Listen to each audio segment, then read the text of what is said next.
오늘 말씀의 제목이 사마리아에서입니다. 도대체 사마리아에서 어떤 일이 있었는지 오늘 함께 은혜 나누시기 바랍니다. 아주 스펙터클한 2024년에 그죠? 마지막 달에 시작이 되었습니다. 영원히 잊지 못할 역사에 기록될 일들이 벌어지고 있기 때문에 모든 이 대한민국에 살고 있는 모든 국민이라면 다 힘들어하고 있는 이 시점입니다. 그럼에도 아직까지 지켜주신 하나님께 감사드리고 또 새롭게 맞이할 새해도 변함없이 인도하실 것을 믿으면서 찬송과 영광을 하나님께 올려드립니다. 이제 세례를 받고 이제 제자가 되려고 이제 예수님께 모여드는 사람들이 세례 요한에게 모여드는 사람들보다 더 많다는 소문이 퍼지게 되었습니다. 이 소문은 바리새인들의 귀에도 들리게 되었습니다. 이를 전해 들은 사람들의 반응은 두 가지가 있어요. 세례 요한은 그렇게 그 소식을 듣고 어떻게 반응했습니까? 그는 흥하여야 하겠고 나는 쇠하여야 하리라 이렇게 했습니다. 그런데 바리새인들의 태도는 달랐습니다. 사실 실제로 세례를 준 것은 예수님이 준 게 아니고 예수님의 제자들이 베풀었습니다. 2절에 보면 괄호 안에 이제 설명구로 이렇게 삽입되어 있지 않습니까? 그죠? 뭐라고 써 있습니까? 예수께서 친히 세례를 베푸신 것이 아니요 제자들이 베푼 것이라. 괄호 안에 이렇게 삽입구로 넣었어요. 물 세례를 예수님께서는 주시지 친히 않으셨어요. 친히 물 세례를 주시지 않으셨단 말입니다. 물 세례는 왜 안 주셨을까요? 물 세례는 회개의 세례이지요. 그죠? 그러나 주님께서 주실 세례는 성령 세례이기 때문에 예수님이 물 세례를 친히 베풀지 않으셨습니다. 그런 이유가 그들이 친히 이제 예수님의 세례를 베풀게 되면은 오직 세례는 예수님만 베푸는 거야. 이렇게 사람들이 인식할 수도 있고 또 이런 식의 얘기도 할 수 있겠죠. 나는 누구에게 예수님께 세례 받았어. 너는 누구 더 높은 사도도 없는데 등급을 나눠서 난 누구에게 받았어 라고 쓸데없는 그런 오해나 자랑을 할 수 있기 때문에 예수님께서 친히 세례를 베풀지 않으셨습니다. 이를 피하기 위해서 안 하신 것이죠. 어떻든 세례자들이 늘어나고 있는 것을 알게 된 바리새인들, 이 바리새인들이 이제 목적은 뭐였냐면 그것을 딱 보는 순간 그들은 머리가 기가 막히게 돌아가죠. 똑똑한 사람들이잖아요.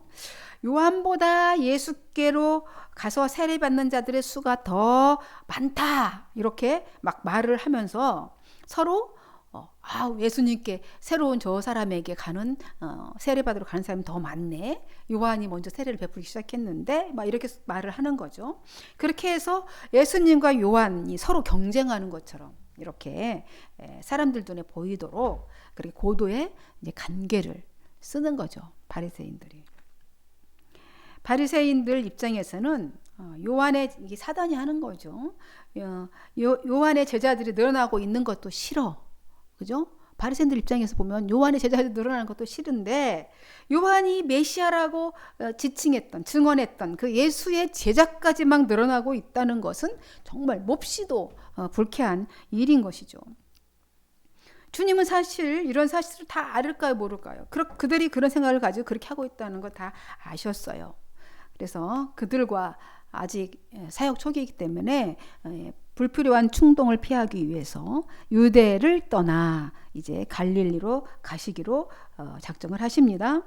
갈릴리로 가시려면 이제 사마리아 지역을 이렇게 쭉 통과해서 올라가야 됩니다. 내려가 쭉 가야 되는데 근데 주님은 어떻게 하십니까? 이제 갈릴리로 가는 길이 사마리아에서 유대 땅에서 갈릴리로 가야 되는 길은 두 가지 길이 있어요.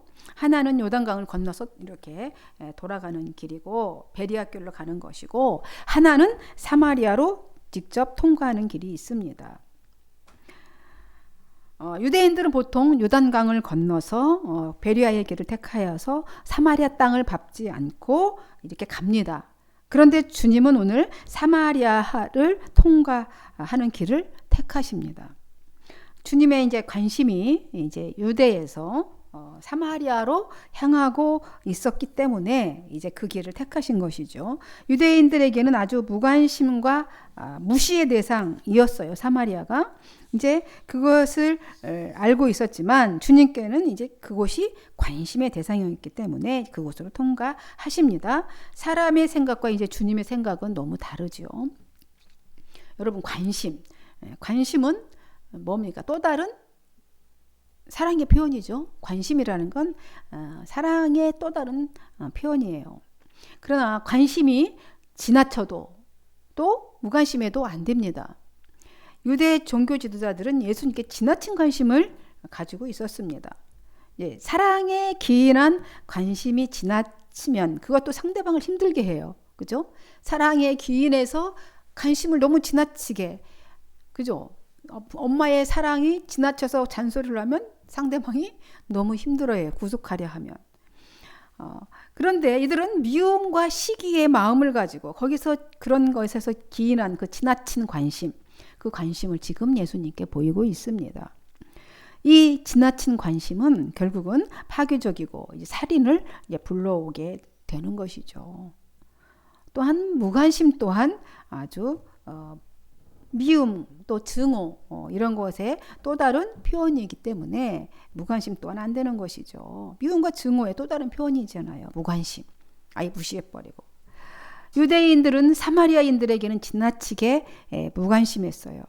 그런데 아예 상종도 하지 않았습니다. 예수님께는 지나치게 관심을 보였고 이런 사마리아인들에게는 지나치게 무관심했습니다. 아예 상종도 안 했어요.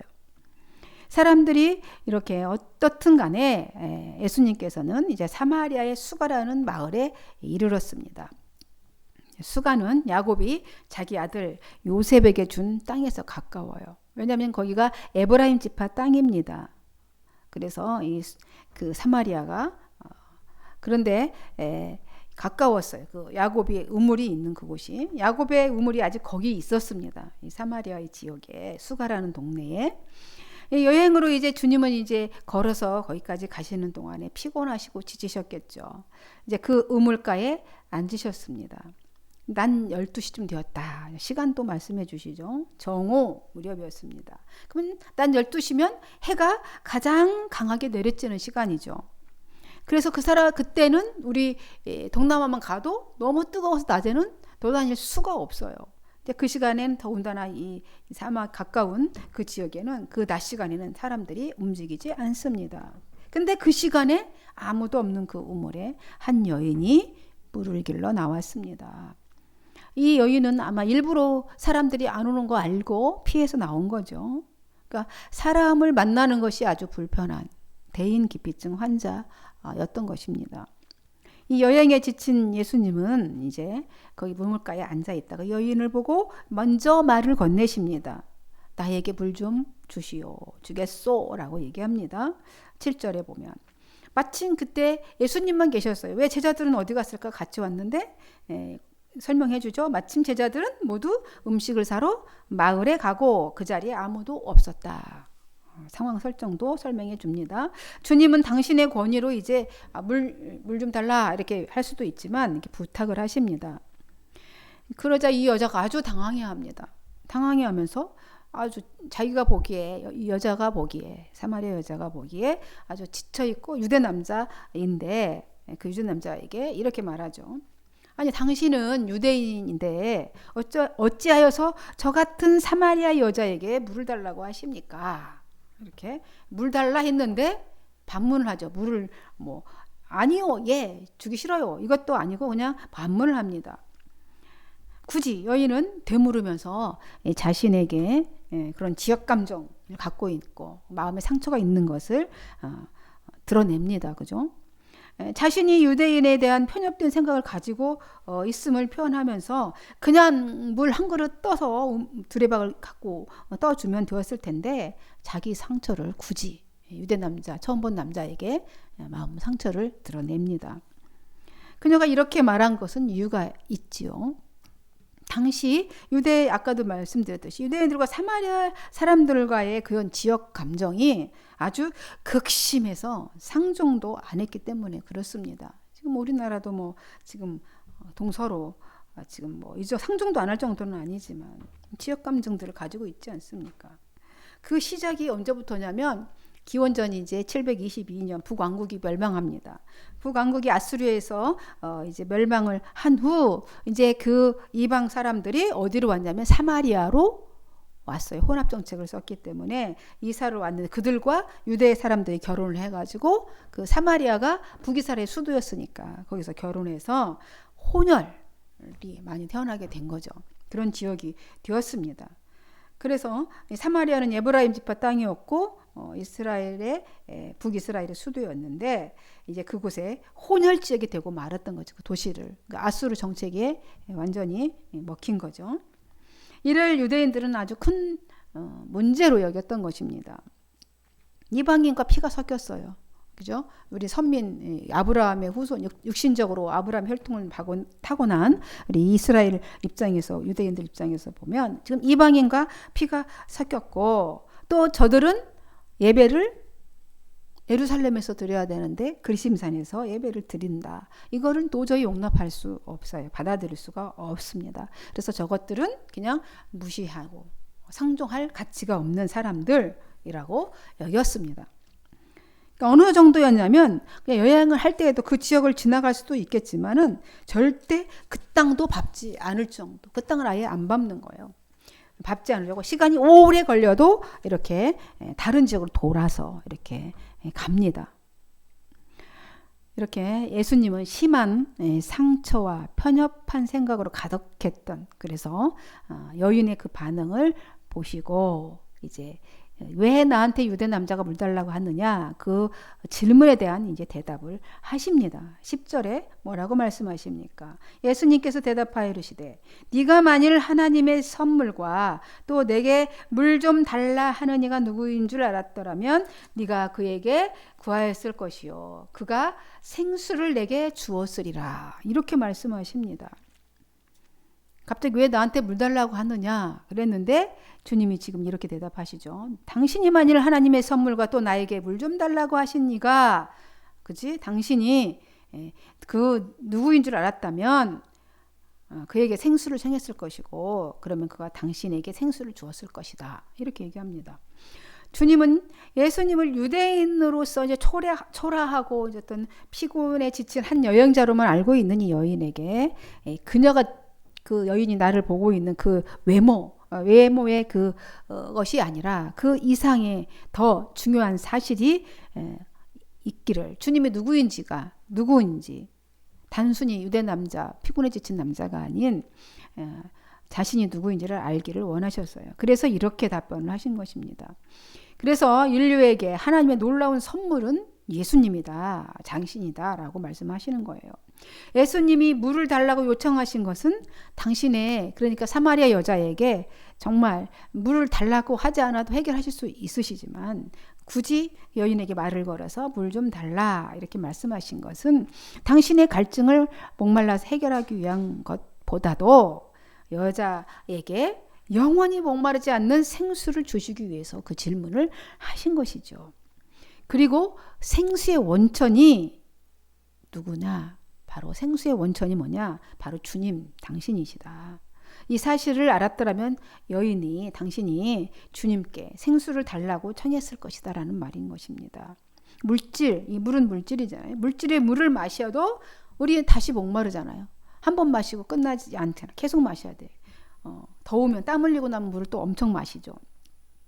다시 목마르게 되는데 주님이 주시는 이 생수는 곧 성령이에요. 생수는 성령을 통해서 새 생명을 공급받는 사람은 영원히 목마르지 않게 된다라는 것을 말씀하시고 있으신 것입니다. 뭐 이렇게 말씀하시면 알아들으셨을까?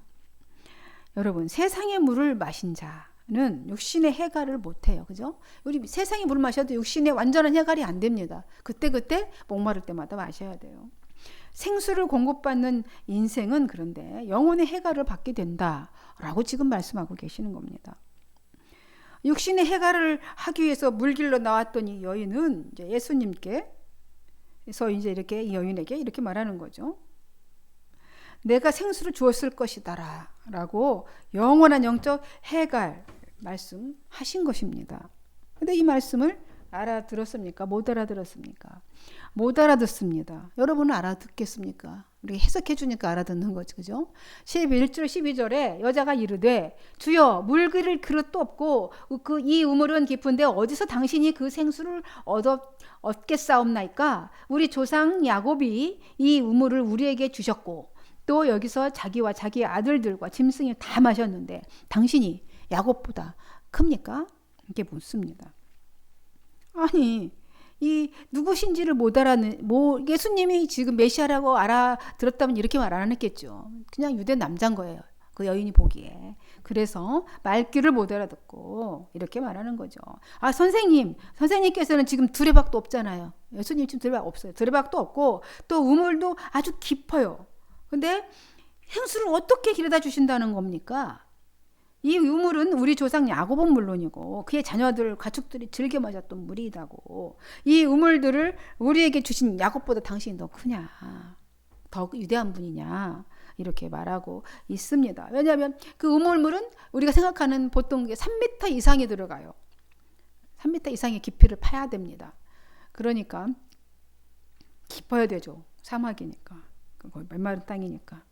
이런 깊은 우물을 판 옛 조상 야곱의 지혜를 예수님 앞에서 얘기하고 있는 거예요. 이 여인이. 야곱보다 더 큽니까? 라고. 이런 말은 그들의 민족적 조상, 그 이스라엘의 민족의 조상인 아브라함과 야곱에 대한 경외심이 얼마나 그들 안에 큰지 보여주고 있는 것이죠. 여인의 말을 다시 설명하자면 이런 거예요. 지금 주님이 말씀하신 생수가 솟아나는 우물은 좀처럼 파기 힘든 거라 이 말이에요. 아주 깊은 우물이어서 그런 우물을 다 판다고 해서 다 물이 나오는 게 아니니까. 그죠? 만나기가 어렵습니다. 그처럼 이 저장용 그런 우물을 파기가 얼마나 힘든지 야곱같이 그런 지혜로운 사람도 겨우겨우 파서 그 우물이 나오는 건데 당신이 지금 생수를 구해준다는 것이냐, 지금 이곳에서 말도 안 된다는 얘기예요.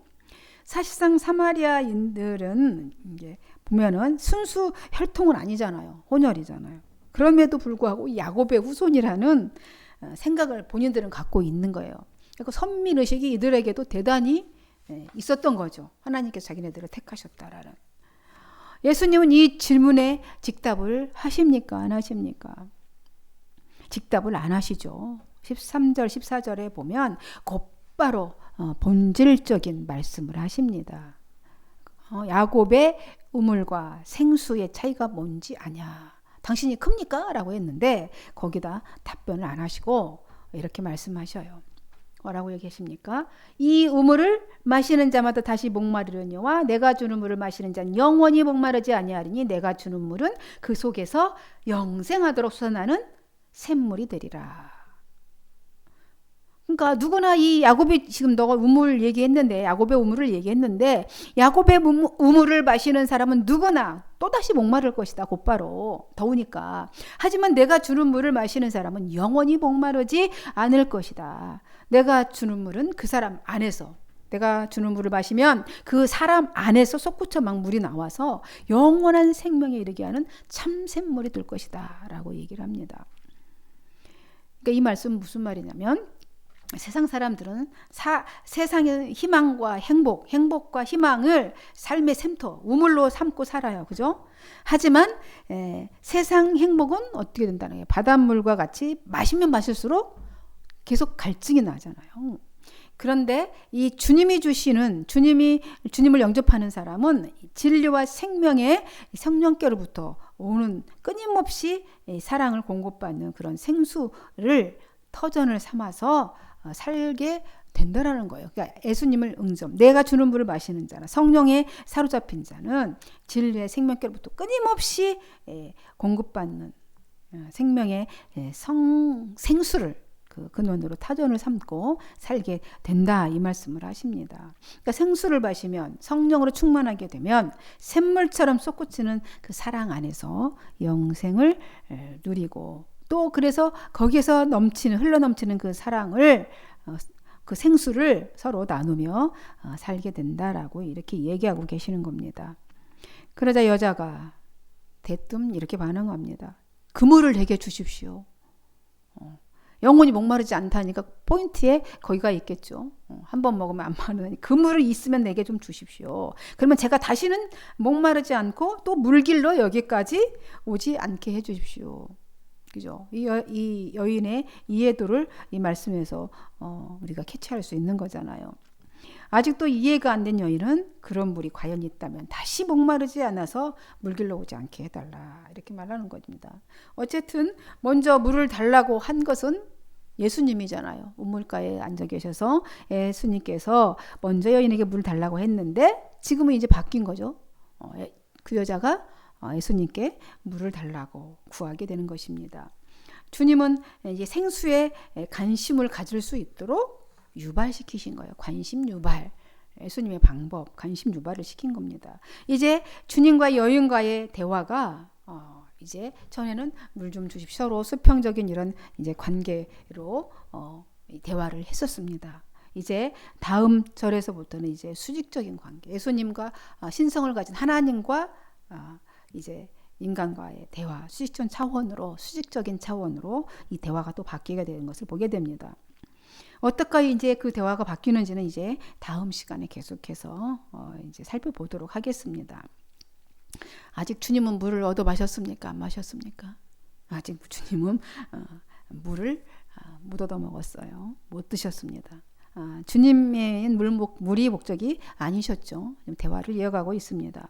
여러분, 이 세상에서 살아가면서 무엇이 가장 힘든 것 같습니까? 여러분은 무엇이 가장 힘드신 것 같아요?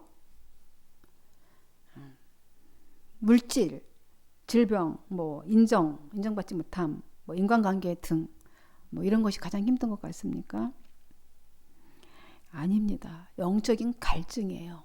이걸 자각하지 못한 것뿐이지. 우리를 가장 힘들게 하고 가장 힘든 것은 영적인 목마름인 것입니다. 앞서 말했던 물질, 질병, 인정이나 이런 것들은 다 내게 채워졌다 해도, 명예도 다 채워졌다 해도 영적 해결이 안 되면 사람들은 죽고 싶어요 해요. 영적 해결이 안 되면 죽고 싶어 합니다. 그렇게 다 가졌는데도 왜 자살을 합니까? 그렇게 힘들어 합니다. 왜냐하면 우리는 영적인 존재이기 때문에 그렇습니다. 그러나 영적인 것이 채워지게 되면 어떻게 됩니까? 육적인 것이 부족하더라도 만족하고 감사하며 살 수가 있습니다. 영적인 해결이 되면 마음이 오히려 부유하게 되어서 오히려 풍성한 삶을 살게 되는 것입니다.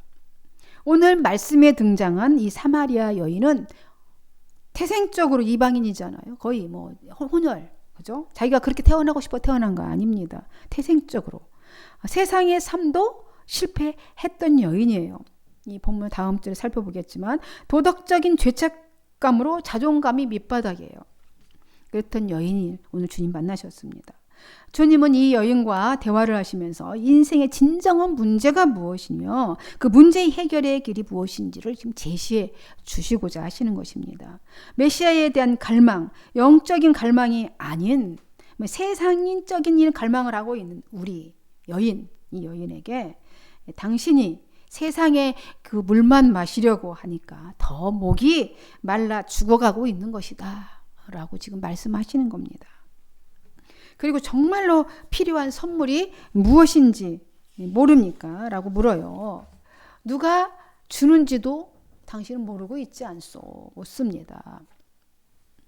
여러분, 어린아이에게는 어머니만 곁에 있으면 됩니다. 그죠? 어린아이에게 엄마만 있으면 어머니가 그 아이의 세상입니다. 영적인 우리도 나를 창조하신 하나님 아버지만 있으면 되는 거예요. 하나님만 있으면 되는 겁니다.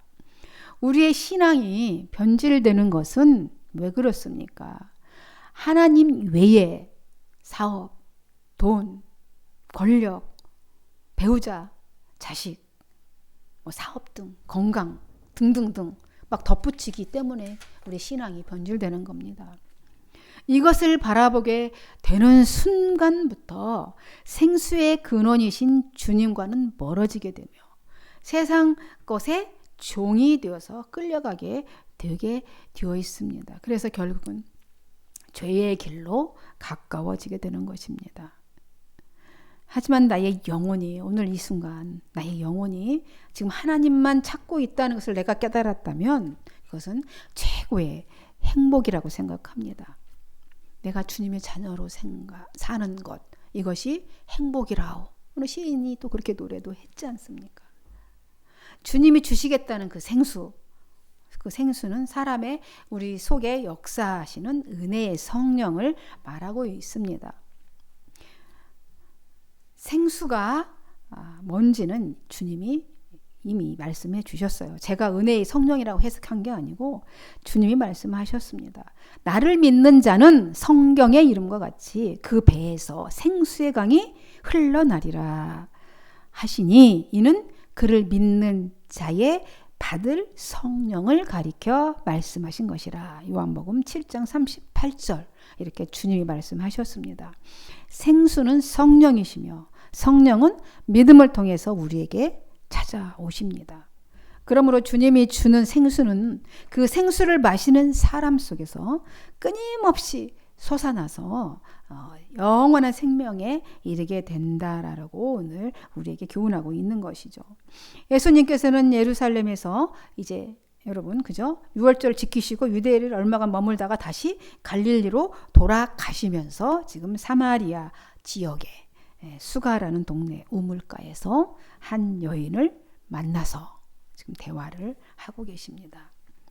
이 여인과의 대화를 통해 주님을 알아가는 과정을 이렇게 쭉 보여주시고 계시지 않습니까? 또 우물물과 생수의 의미를 이렇게 교훈해주고 있습니다. 그렇게 하심으로 그리스도에 대한 자각, 그 여인과 또 지금 그 말씀을 듣고 있는 우리에게 그리스도에 대한 자각이 일어날 수 있도록 하고 계시는 겁니다. 아멘. 아직 대화의 시작입니다. 대화의 시작이지만 사마리아에서의 주님과 수가성의 여인의 그 만남은 인간의 본질적인 그런 갈증을 드러내고 있습니다. 그죠? 그 근원적인 갈증의 해결은 누구에게 있다? 예수 그리스도가 주는 생수뿐이다 라고 지금 말씀하고 계시는 것입니다. 그런 점에서 이제 사마리아에서의 주님과 여인의 그 미팅, 그 만남은 주님을 만나야 인생의 그 문제들이 해결된다는 메시지를 우리에게 던져주고 있는 것입니다. 한 밑바닥 인생인 이 여인, 한 밑바닥인 인생인 우리 혹시 살고 있는 인생이 있다면 우물가에서 주님을 만나 문제 해결을 받았듯이 우리의 삶의 자리에서 주님을 만나야 합니다. 주님을 만나서 문제 해결을 받는 인생이 되시기를 주님의 이름으로 간절히 축원드립니다. 기도하겠습니다. 하나님 아버지 감사합니다. 오늘 사마리아에서 어떤 일이 있었나 오늘 살펴보았더니 주님께서 정말 너무나 자존감, 영적 자존감, 세상적인 박탈감, 괴로움, 아픔 가운데 있는 한 여인을 만나서 정말 영적인 진리, 생명의 말씀을 이렇게 주고 있는 것을 보게 되었습니다. 사마리아에서 있었던 이 일 우리가 항상 가슴에 새기며 늘 주님을 만나기를 갈구하는 그런 삶을 살아가도록 또 늘 동행하여 주시고 깨우쳐 주옵소서. 감사드리고 축복하고 예수님의 이름으로 기도하옵나이다. 아멘.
것을